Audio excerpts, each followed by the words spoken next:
Hello and welcome to the Rowan Report video interview. Today I'm here with Navin Gupta, the CEO of Viventium. Good afternoon. Hi, Kristen. How are you? Very well. Great to get some time together here. Absolutely. I feel like it's been years since we've known each other and probably years since we've actually sat down and talked. Yeah, I've been grateful for the time that I've had, some of these interviews with the Rowan Report. And I think I mentioned to you, Kristen, that the very first video interview that was done by the Rowan Report, I had an opportunity to be a part of that. So it's great to come a full circle here. So it's been quite some time. That interview, of course, was with Tim, Yes, my predecessor. So it's been quite some time since yes, we've done this. Since we've absolutely. done this, yeah. So you're with Viventium, you're CEO of Viventium. How long has Viventium been your baby, so to speak? Yeah, so I took over Viventium in January of 24. So we're coming up to 2 years at this point in time. And but Viventium has been around for almost 25 plus years. So it's been around and really serving the end market for a really long time.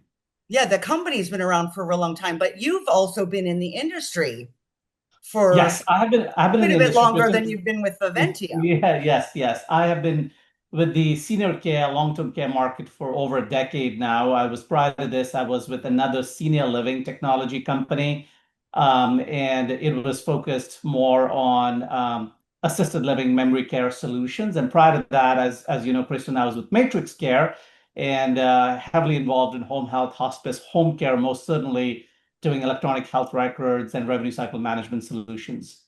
Sure. Yeah, I think maybe when we first met, it was through Matrix Care.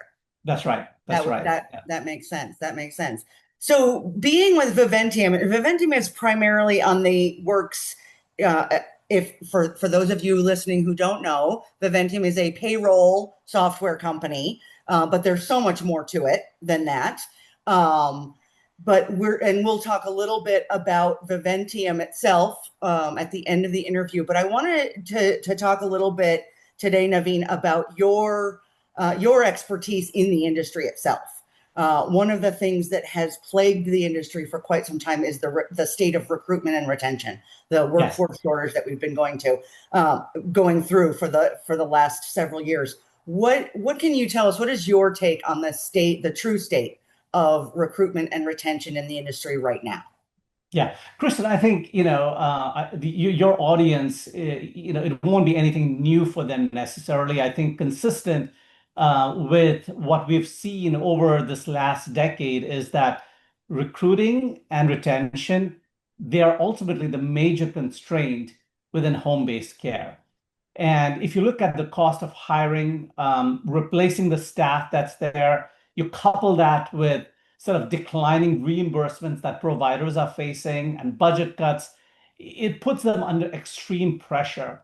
Viventium's done two primary research reports over the last few years. We did one exclusively focused on caregiver onboarding, and I'm sure we'll chat about that. And this year, we focus more widely on healthcare workforce management. And in that report, Kristen, one of the things that we saw was three in four organizations, 74% of organizations telling us that they're actively experiencing a staffing shortage. That's the challenge that they have. And another 20% saying that they may be okay right now, but they foresee in the future that they will experience the very same constraint.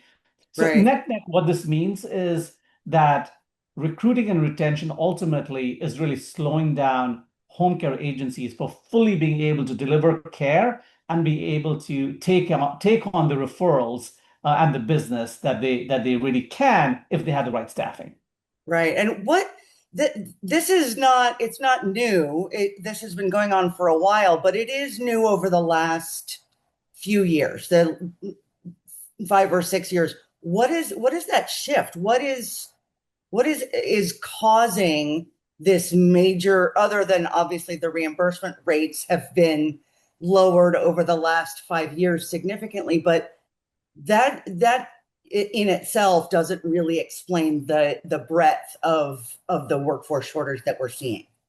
Yeah, I think there's twofold, right, Kristen? I think the first and foremost is aging senior population, right? So by 2030, 2032, you'll have more seniors than 18 and under. So just by virtue of the fact that caregiving staff and our ability to have enough caregivers to take care of seniors, that itself is a major headwind that the industry faces. Number one. Number two, if you couple that up with the fact that you have high staffing shortage because of the churn that's really happening in the industry, then you're constantly having to hire, train, release them to do the first shift or first visit, and it becomes a compounding issue because you don't have enough caregivers and you're not able to retain the caregivers that you have. And I think those two, and we can get more specifically behind the reasons behind the retention issues, but I would say, Kristen, ultimately those are two major factors that we see in play.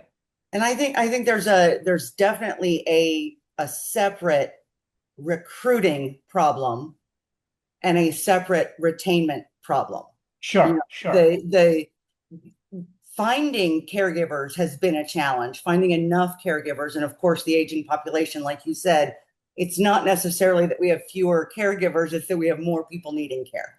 Yes, that's right. And a little bit of both, but keeping them, keeping them Yeah. happy, keeping them from going to a different agency, keeping them from leaving the industry altogether. What what do you think are the key components to retention? What should agencies be doing once they find those really great caregivers that we know are out there? What should the agencies be doing to keep them? Yeah, I think it starts, in part, you cannot hire your way out of a retention issue, Kristen, right? And when we looked at the data, what is the ultimate cause of turnover that agencies are experiencing? We found that there were two major disconnects. The first disconnect is the disconnect, and this is in the study, by the way, and that report is available for download, is that there was a disconnect between how administrators viewed the career path that caregivers are on and how caregivers themselves viewed the path that they were on, right? And this showed up in the disconnect where 29 or 30% of administrators felt that the caregivers were in the industry for the long run versus the caregivers, no, they are committed to being on this journey on the long run. But so that was one disconnect. But the related with that was the fact that how they viewed pay.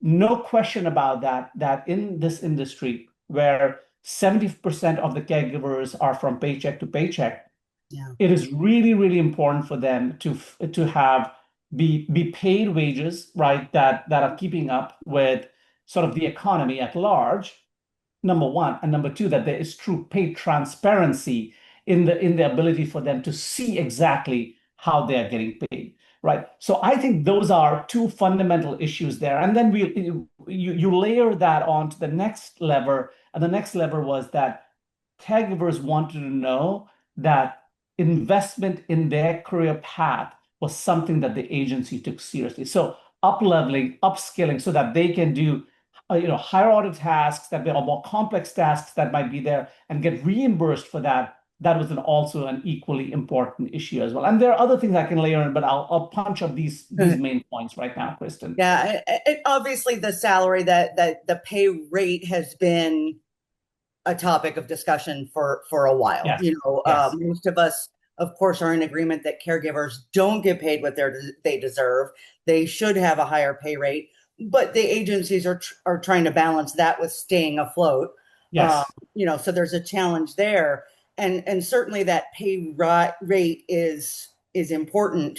And I think yours is not the only study that shows that caregivers are also looking for that support. They're that's looking right. for education. They're looking for Yes, uh, technology that supports what they're doing. They're looking for tools that they can use that will make their job easier. yes, All of those things are sort of rolled into that support piece that you mentioned, and caregivers are looking to those agencies, even the ones that aren't able to pay them more, they will leave an agency for a different agency that gives them the support that they're looking for. So Yeah, I think I think that's a key piece that a lot of agencies struggle with, that they they look at that pay thing as the only factor. And while yeah. it is a factor, there are some other things that they should be looking at. Yeah, Christian, it's a really fair point, and I think I'm glad that you brought the whole idea of technology, right? I'm a technology at heart, and we start with the people side of things, right? So we talked about the career and comp, but clearly for an agency, every friction that you can remove in the system, from hiring, right, to retention, that meaningfully drives the experience for the caregiver, right? Right, And we have data to show that 42% of caregivers will ghost an application process into an agency if they don't get timely responses back. They're right. not waiting, right? Yeah, 61% will take the first job offer, right? And so this is where a great purpose-built applicant tracking system as part of a human capital management software suite that's purpose-built for home care agency. I'm not talking about a general market payroll right, right. HR provider that really understands the needs of how quickly you've got to be able to respond. So I think that's one.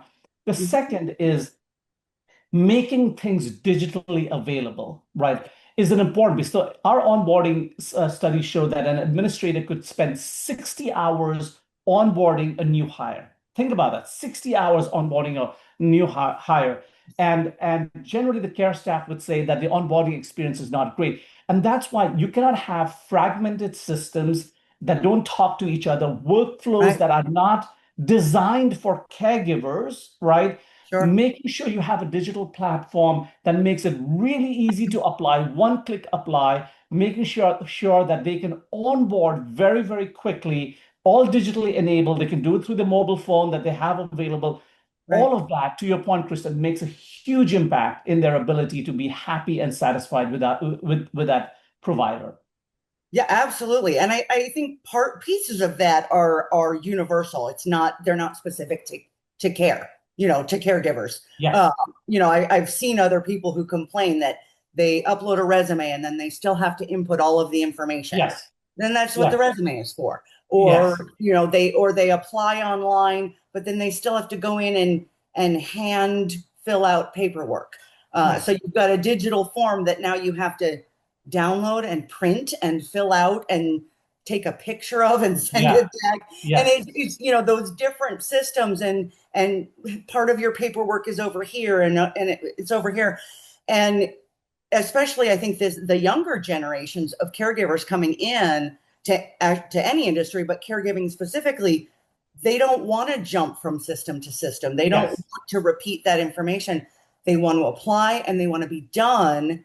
And once they get that offer, they want to accept, and they want to go through training and orientation from their homes, and yes. and they just want to get it done. And I think we were going to talk about hiring strategies and why caregivers drop out after they do that. You kind of touch on that already. If the process is too difficult, the job is going to be too difficult. Exactly. Not the care part of the job, but the paperwork part of the job, the documentation part of the job. If we can't make the hiring process simple and easy, how do Yeah, we make the rest of it simple and easy? And I, yeah, and I think that points to how well the agency is running, and caregivers are seeing that. And that's so right. they will drop off of that process if it's too cumbersome. That's right. Chris, I'll give you a good example, where digital onboarding, you're uploading your I-9 forms or other digital documents that you've got to upload.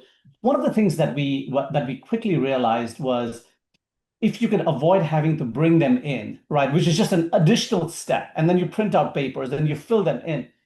And again, this is not to draw attention to Viventium by any means, but just to show what a purpose-built platform really looks like is the ability for an administrator to then log in. If somebody's stuck on a certain screen or they're stuck on a certain form, the ability for an administrator to log in as myself, as the caregiver, and see exactly on my screen what they are seeing and where they are stuck and help them.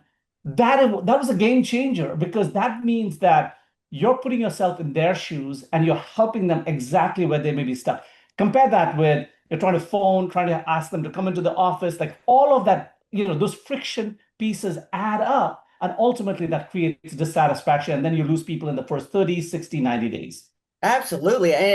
We see that in care, we see that in onboarding, but we see it in multiple other industries. When you call for help and they say, "Well, can you tell me what you're looking at?"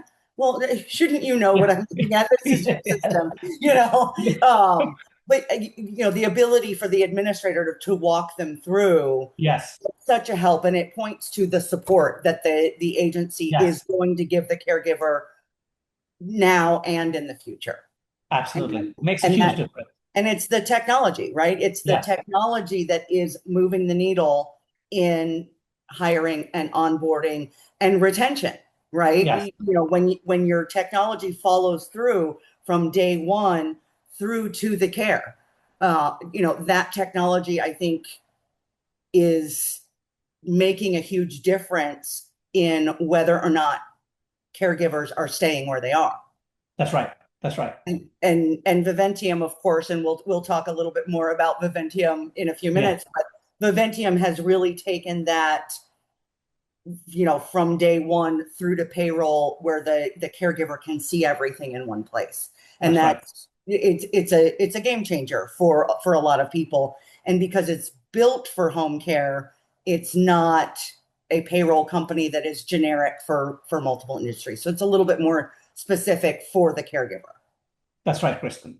That is Yeah, right. and I think there's a lot of there's a few reports. Of course, it's the end of the year, so there's a lot of these caregiver reports coming out, and a lot of them are pointing to technology as being a real driver in in turnover.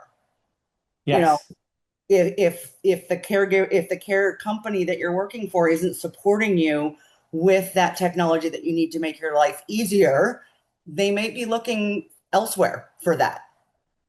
That is right, Kristen. I'll give you, every bit matters to the caregiver experience, Kristen. Again, not drawing attention, we can talk about payroll, pay accuracy, pay stubs.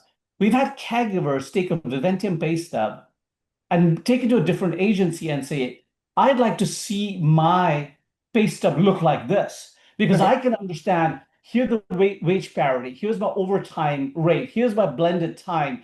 And that level of confidence to say, I've put in the hours and I'm 100% confident that this agency is paying me accurately. Kristen, you cannot underestimate even that. Now, there's technology in play to be able to generate that accuracy of payroll and be able to show them, demonstrate to them exactly. Those are just little examples of how it all begins to add up in terms of exclusive purpose-built home care experience for the caregiver. Yeah, and that really is one of the main drivers that we're seeing in that turnover rate, the retention problem, of course, that's leading to the recruitment problem. Yeah. Uh, Industry wide, Naveen, what do you think are other drivers of the turnover rates right now that we're seeing? Yeah, I think we talked about it. In terms of we talked about the digital and the technology piece of it. I think that the culture piece of it really matters. Alignment between administrators and caregivers and how they view pay and career progression, etc.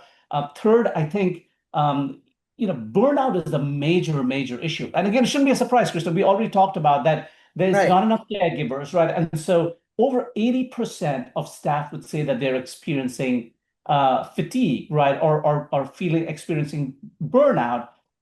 Things like being able to provide flexible schedules, right, or empowering caregivers to choose their schedules. So platforms that can broadcast different schedules that are there and allow caregivers to control their time and be able to have the flexibility that they have so that they're not going home and trying to chart or trying to do other activities at the end of the day. All of that makes a big difference in terms of their ability. Simple things, Kristen, even with EVV or with you're punching in time. If you can make it easy for them, for example, Viventium has now had where you can have a scanner or a barcode that you can scan when you're trying to check in. And Yeah. that makes it much easier. You're not standing in line waiting, and obviously in home care offices, it might look different, but just the ability to have, again, technology to make it as simple as possible, as easy as possible. Having an ESS app, Kristen, where they can see all of the information, they can request leave from there, they can see their paychecks in there. And then the final thing, which I'm really excited about as well, and I know our industry really, really can do more in this area, is rewards and recognition, right? Just simple ways for management to be able to say thank you to the staff or to the caregivers, into to give them badges or raffles or gift cards. And I'm really excited that Viventium is moving in that direction where we're going to be bringing those offerings into the marketplace. All of that is really tied to where you're addressing the human, the people, the culture side of things. You're addressing the technology and workflow side of things. If you begin to layer these in together, you're going to have organizations that will really outdo their competitors because they are building foundationally on things that ultimately matter and should matter to everyone, and that's the caregiver experience. Wow. I mean, and some of the stuff that you're adding to Viventium right now is going to be game changers. The Rowan Report has talked a lot about caring for the caregiver and caregiver burnout and what that is causing, not only in the industry, but for the individual. Right. That feeling of stress that, going home at the end of the day and not being able to let your day go. Yes. That is a huge mental drain on people, even if they love their jobs, even Yes. if they are committed to caregiving. That's a huge thing that we have to address. That's And right. I like the benefits, things that you're talking about, the rewards, the recognition, Yes. but also that flexibility in the schedule. That's a huge piece for people right now. There's two things you mentioned that I wanted to touch on. One is the misalignment between the caregivers and the administrative staff. What do you think causes that? Because a lot of the administrators used to be caregivers. Yeah. So where is that misalignment coming from? And how do we kind of rectify that and get both sides of the agency on the same page? Kristen, one of the agencies that I've really admired and respected, they've been in business for 50 years, really two generations or more. And speaking to the CEO, and it's been a while since I chatted with the CEO, but it stuck with me, is that they created a committee that was really an advocate for the caregivers, that the caregivers could come in and really share their own experiences, and then this committee would then make sure that they're advocating to the management and to the administrators as well. Like anything else, I think think about this, with the burden of just capacity, where everybody is on the edge in terms of being able to take in all of the referrals, being able to create the schedules that are there, assign them to the caregivers, where caregivers are feeling stressed. The care staff in the offices is feeling stressed. The drift is natural, where administrators can begin to drift, the caregivers can. And what it means is, like just any other organization, is having that opportunity to have real conversations, right? And be able to talk about, here's my challenges, here's my problem, and here's what I really need. And for administrators to be able to demonstrate, you might be at this level and this is what you're getting paid, but you can take on these additional activities that might be there. And I think at the end of the day, it's really a people issue, and people issues, you've got to deal with it in the ability for administrators and caregivers to come together. Yeah, I think that kind of ties into my next question. Is you mentioned culture. How do you build culture in a workplace where most of your employees are not in your workplace? They're, they don't have that. You don't have the office culture. Certainly you do with your administrative staff if they are in the building, but your caregivers they're in the homes. They're not there. So how do you create that company culture with the disparate group of workers? Yeah, I'll use two sets of input to answer your question, Kristen. The first is Viventium also is a remote company in many ways. We're remote first, right? Second is the research report that we did, the 2025 Workforce Management Research Report this year. And talking about, I think, Kristen, you asked me this question, what are some of the other ways that you can retain besides pay, right? We found that benefits made a big difference, like 39%, which is also very interesting because Viventium is now going to be bringing voluntary benefits to the providers where that caregivers can now sign up for other voluntary, what is auto loan or other sort of benefits that might be there, life insurances and things along those lines. But that was one. The second one, the second aspect was better communication. So in a remote environment, communication is really, really important. So 32% said, hey, if I have better communication, I can feel better connected with the organization. And that helps with retention. And then 45%, think about this, Kristen, one in two people are saying, I need to feel better appreciated, better appreciated. Wow. Right. And so here's where technology also comes in play. Even within Viventium, we've got tools for employees to engage with each other, right? Communication is important. We also have, just as I mentioned, a rewards and recognition program. Viventium has a rewards and recognition program where it's peer-to-peer, where I can, Wow. I don't have to be a manager. An individual, a caregiver can give 5 stars to another caregiver, for example, or another employee for that matter, and then you can give shout outs for and you can certainly give gift cards and things along those lines.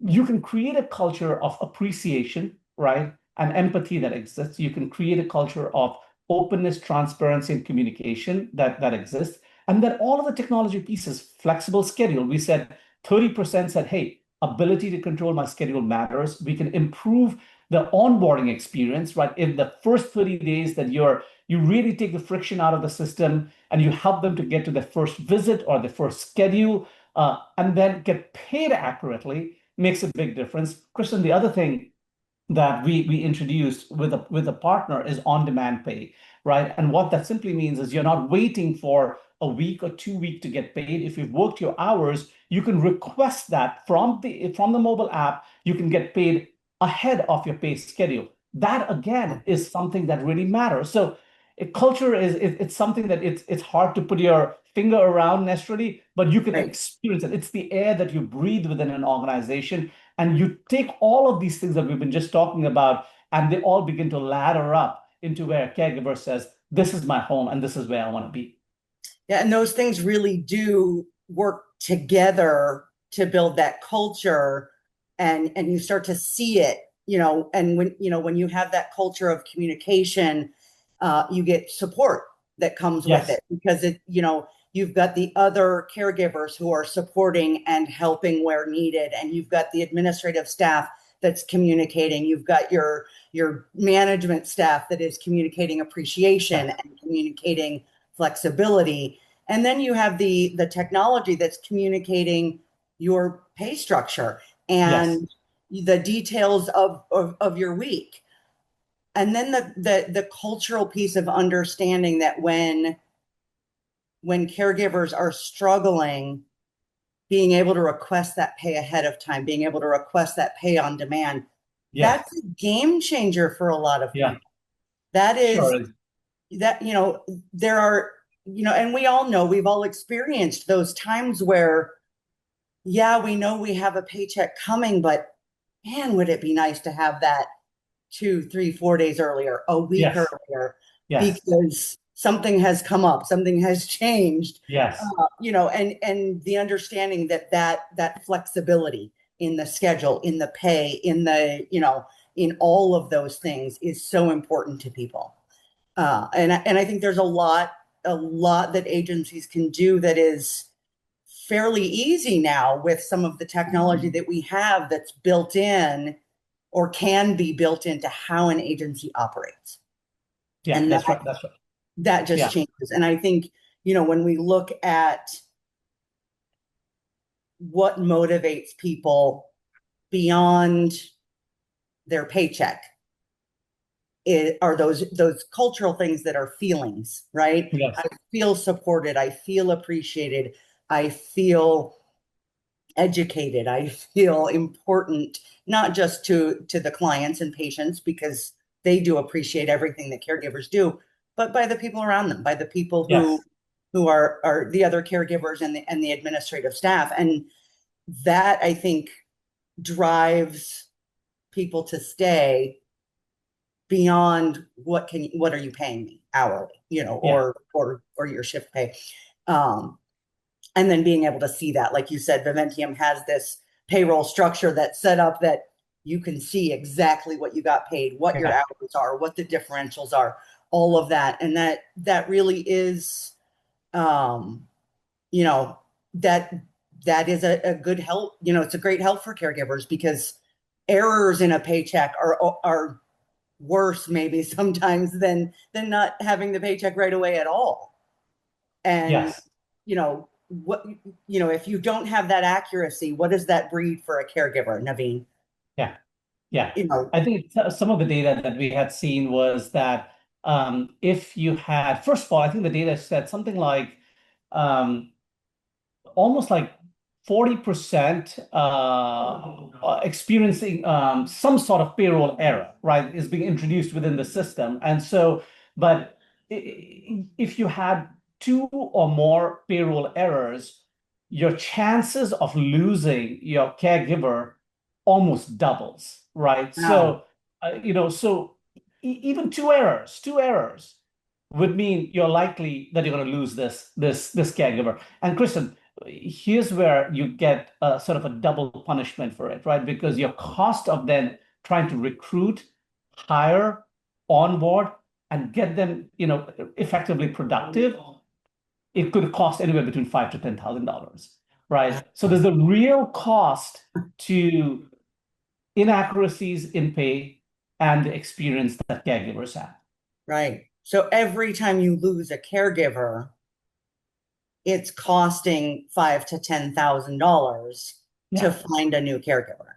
yeah, And while there are some cases, of course, where we can't prevent the loss of a caregiver, yes, there are things that are driving caregivers out that we can prevent. that's right. That's right. And culture, of course, is part of that. Pay rate is part of that.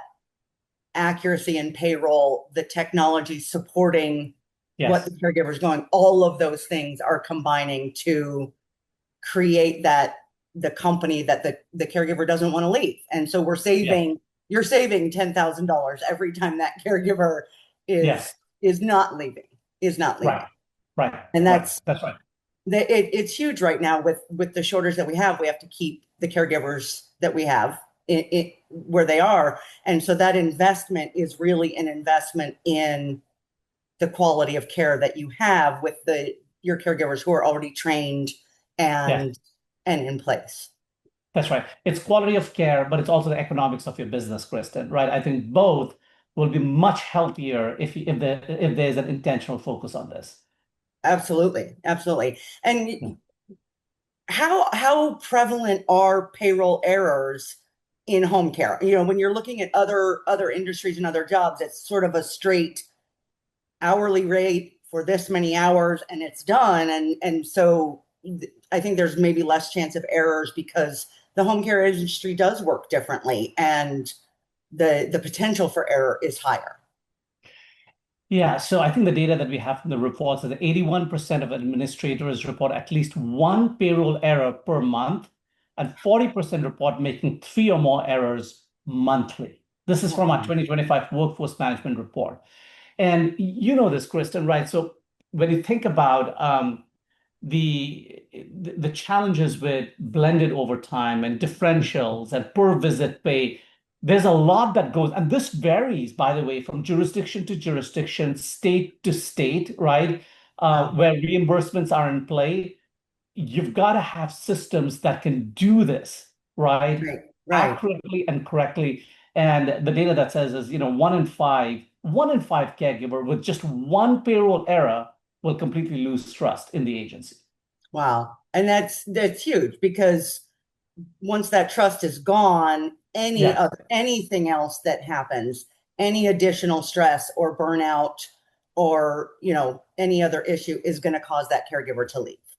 that's fair. Christian, think about it. Let's put ourselves in their shoes for a second, right? And if you, Kristen, felt that, hey, I've put in 20 hours and I should be paid this, and I see a number that's lower for whatever reason, right? That's going to have an immediate impact given that 70% are really paycheck to paycheck, right? And this is an Right. important aspect for their lives. And you just can't get it wrong. I think that Yeah. you just can't.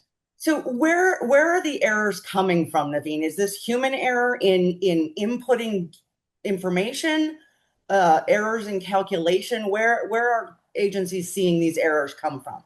I think there's a lot of different places where it can be introduced. Like first, right, if you're using fragmented systems, which means that you're using a time and attendance solution that's from a different company, for example, and you're taking data from there and you're trying to bring it in. If you don't have API integration between the two systems, that could be a different that could be a cause of problems. Second is if there is incorrect data being entered and human errors, because again, there's a lot of manual processes in place Sure. that can introduce. Third is if the system is generic and doesn't really understand blended over time or shift differentials or designed for per visit pay, which means the technology stack that you're using is not built for home care, that itself can introduce lots of challenges as well. It's different sort of inputs into all of this that can cause. That's why having a platform, which is one solution, all the Mhm. way from applicant tracking to onboarding to scheduling to time and attendance to pay to benefits, all on the same platform where it's Yeah. all working together. Ultimately, that can give you confidence that you just reduce the chances of errors being introduced. Sure. And those errors can still happen if the caregiver is inputting incorrect time Sure, or but sure. we're all human, right? Those errors are going to happen, but when you have that system that works all together from end to Yes, end, it reduces the chance of those errors because it's all contained in the same system. You're that's not right. trying to transfer data from system to system. That's right. and That's right. and obviously the API, if you are using different systems, Yeah. having that API connection, having that interoperability between all of your disparate systems in the agency is going to go a long way in reducing those errors as well. 100%. And that can work. We have providers that use Viventium for parts of the system. They use other things, and we support it. We are API first. We will always want to be a good citizen in the ecosystem, the healthcare ecosystem, right? We connect with a lot of AMSs and electronic health records, other 401(k) providers, on-demand pay, and we are committed to doing that. But at the same time, I think the opportunities for error being introduced at any point of connection can always be there, and we just have to be mindful of that, right? So I think the key point for providers or agencies are audit your tech stack and make sure you have the right solutions in place. Yeah, absolutely. I do a lot of consulting on technology adoption, and a lot of agencies are looking for, a piece of technology that will solve one specific problem Sure, because they sure. already have a system in place that they like, and it might not be end to end, but it's working for them. So they just want that one extra Yes. that they can add in. And one of the first things I tell them is make sure it's compatible with the system you already have. Yeah, Make yeah, sure yeah. it's going to integrate directly into that system. Otherwise, you're just creating more problems to replace the ones that you're getting rid of with the new software. So, uh, you know, certainly finding a system that works all together and has all of those pieces is ideal. But of course, we know that sometimes agencies can't always adopt a full system all at once. They might That's have right. something already in place. Some of them are, franchises and are having to use, certain systems that their companies require, that sort of thing. But the API piece, because it's so Yes. easy now to Yeah. create software that will integrate with other software. If you're looking for that solution, certainly look for one that will work with alongside everything else that you already have. Yeah. Chris, I mean, just think of the end user or the caregiver experience. Do you want them to use one app or do you want them to use five apps? Well, and what does the caregiver want? I don't know a lot of caregivers who want to log into five different apps in the morning and then transfer between them all day long. Yeah, You that's know, right. the more we can reduce that piece, the better they're going to be. And then, of course, there are other things that we do. I think having a caregiver log on to 5 apps is just going to add to burnout. You Right. know, Right. it's going to Right. add to that frustration that they have. Right. And That's right. so, outside of the monetary piece, Navina, we talked about the benefits, we talked about pay rate, things like that. Are there things that you're seeing agencies doing that are helping to reduce burnout? Maybe in an unconventional way. I think the most of the things that we've already talked about is helping them manage their workloads that are there, removing administrative burdens, creating scheduling flexibility that's there, making sure systems that have streamlined workflows. I think all of that, really ultimately help drive that better experience for Yeah. them. I met an agency or a company at an event recently that um, they take fostered animals and Mm, they'll bring them into an agency like once a month and let people just play with puppies. yeah, yeah, Those kinds of things. If you can sort of think outside of the standard like you know yes, benefits and pay, there are things that help work alongside those things. You can't get rid of the benefits and pay piece, but adding some of those other things like the appreciation, the recognition that we're giving yeah. to caregivers regularly, peer recognition, peer-to-peer support, are so important to help reduce burnout. And there's another report that came out recently that said that close to 70% of caregivers would spend extra time doing more work if it meant that the care was better for their patient. But Mm, the burnout mm, is not coming from patient care. The right, burnout is not coming from the job itself most of the right, time, because the right. job itself is the caregiving. And Naveen, that these caregivers have a passion for what they're doing. Yes, they 100%. want they want to be providing the care, so that's not where the burnout is Yeah. coming from. It's coming from Everything else. software. Everything It's else. coming from everything else, right? It's Yeah. coming from all of these external forces. And while we can't eliminate them, I think there are things that we can do, and things that Viventium is doing as a company to offset some of the things we can't control. Yeah. Kristen, it's funny Yeah. you mentioned the foster pets, etc., bringing them into the agency. We did an event. We went to one of the trade shows and events this year, and in our booth, we actually had puppies in there, and that worked really, really well because I think that's something different, and Yeah. even for that moment, right? They can experience something different that all helps. So I Yeah. agree with you. And I'll tell you, for me, Naveen, I can't be unhappy holding a puppy. Like you can't, you can't see their, they smile and they're all with the tail wagging, and you can't be Yeah. unhappy. You can't be Yeah. stressed out when you're holding a puppy. It works wonders. It really is, obviously we've seen, we have animals that are visiting in hospitals. That's been happening for a long time. It's not a new concept. Yeah. But bringing it into a home care setting where we can bring the caregivers in and say, here, hold a puppy for a little while. It's a great Yeah. thing to do on a Friday afternoon. But a lot of that, Naveen, has to come from the top, right? It has to Right. come from the agency leadership. And sometimes that takes change. Right. So Right. I want to talk a little bit. You've been in the industry for so long. I want to get your kind of your take on what is the one thing, if we could change that mindset in agency leadership, what is the one thing that would make the biggest difference right now? Yeah, I would say that your people and labor strategy ultimately drives your business strategy.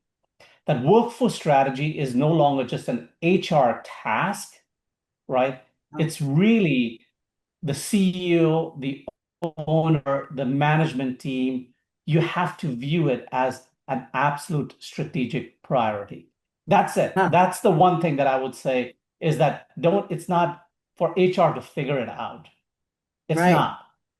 Your success depends on the workforce strategy that you put in place, everything that we've talked about in the last 45, 50 minutes over here, Right. if you can commit to that and see that most successful organizations will treat workforce stability as their primary growth driver. Yeah. And so, if you want to be able to impact a community, you want to extend great care, you want to be able to serve the seniors that need help, you want to give your caregivers and you want to attract the best talent and have Right. that Right. stability, you have to view that this is not an HR issue. This is an issue that needs to be owned by the agency owners and the CEOs and the executive team So and the administrators. that it really becomes a huge piece of the culture of the company when it's That's right. being led by the ownership and not just a task to be checked off of a to-do list. That's right. That's You right. know, your That's your right. your HR people, your HR people can complete paperwork, and your payroll people can write those checks, you know. Yeah, But when it's just a task that needs to be done, it's not part of the culture of the company. When that's it right. becomes the focus of the leadership to say this is a priority, taking care of our people is a priority, it becomes part of the culture. It's the greatest unlock, Kristen. It's the Right. greatest unlock that can And happen. it's a huge shift. It It is. is. It is. Yeah. So we're moving into 2026. In fact, I think if you're watching this now, it is 2026. What do you see coming, Naveen? What is the future of care at home as we move into 2026? Right. I think um, we're north of 60 million seniors in this country, right? We have almost 8 million caregivers.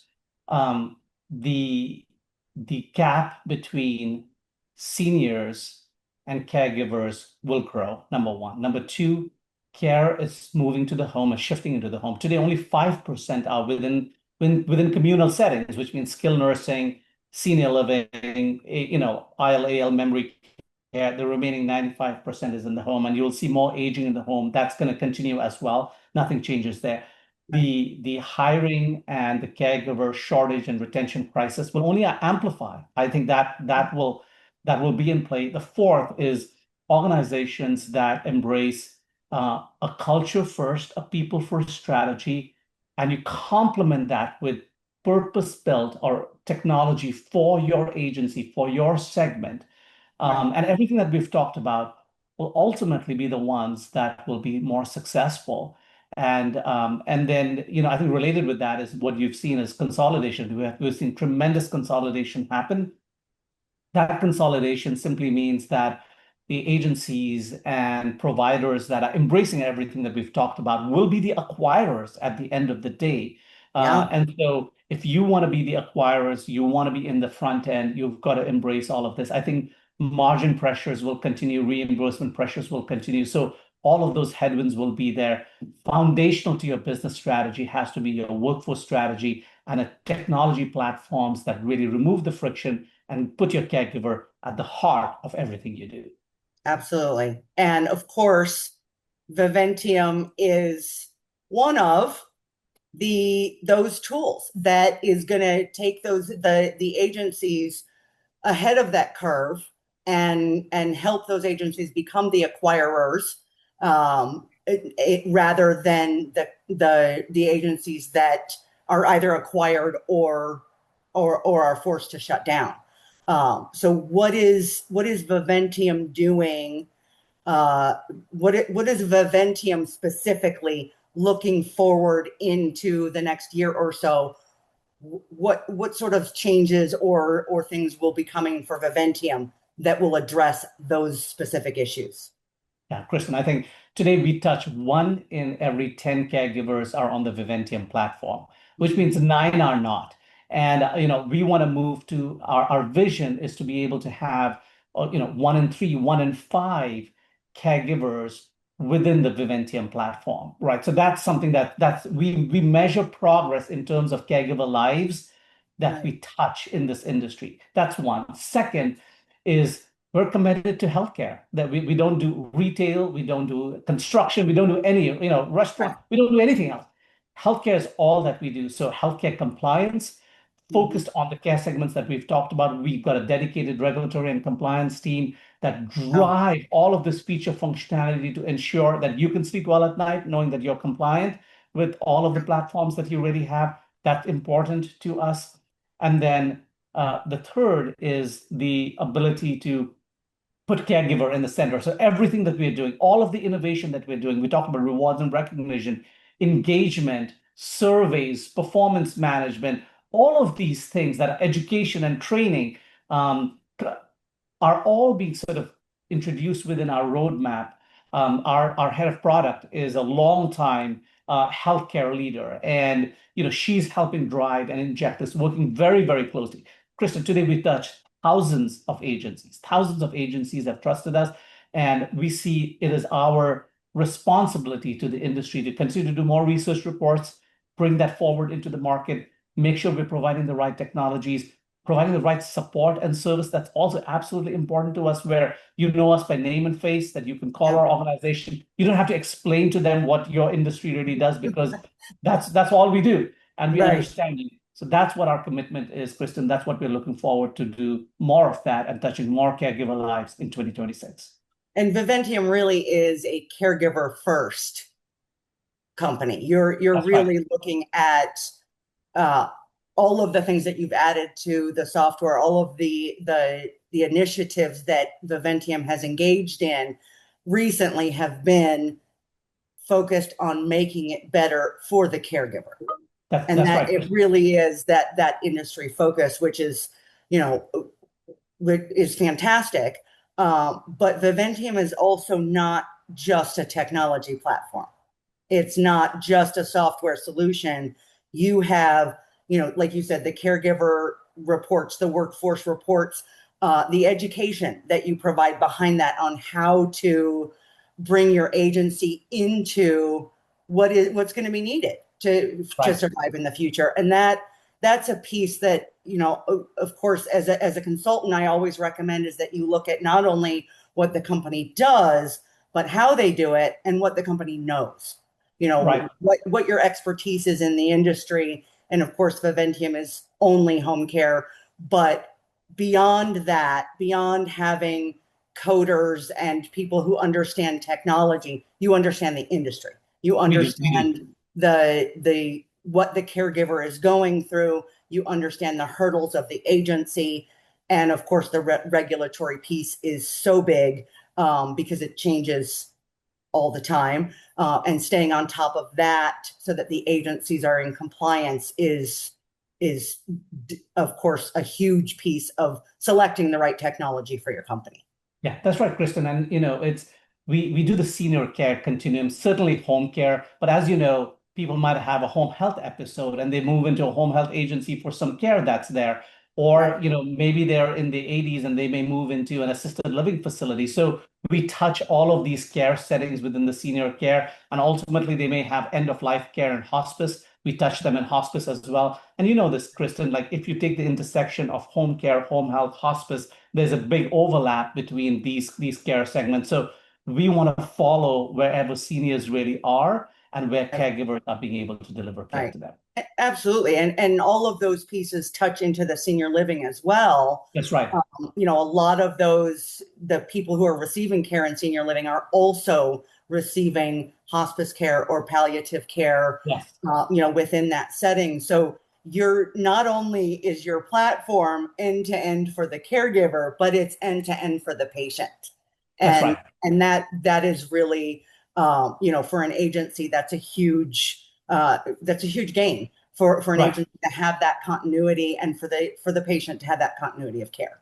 That's right. That's absolutely right. Absolutely. Naveen, it's been fabulous to see how Viventium has grown over the years. I've been familiar with the company for quite some time. You have been with the company for a year and a half, Yeah. Yeah. Almost and 2 years at this point. Almost almost 2 years. almost 2 years. We're almost at that 2 year mark, and I can only see great things coming for Viventium in the future. It's always a pleasure to speak with you and your team at Viventium. And so, I just want to thank you for your time, and can't wait to see what Viventium does next. Thank you, Kristen. Thank you for having us. Thank you for caring for the industry. Thank you for Rowan Report has been a voice in this industry for many, many years. And I look forward to seeing you at some event in 2026. Absolutely. Can't wait to see you as well. And, the Rowan Report's been around doing this for 30 years, and hopefully will continue for a very long time, bringing companies like yours to the attention of care at home agencies across the country so that we can provide that better care for our aging seniors. And it's certainly been my pleasure over the last 18 years to participate in that in some way. So happy to have you, and hopefully you'll be around for a long time, and we'll do this again. Listeners, watchers for the Rowan Report, thank you so much for tuning in to this version of Interview with the CEO. We hope you're having an excellent start to your 2026, and we'll see you next time. Thank you.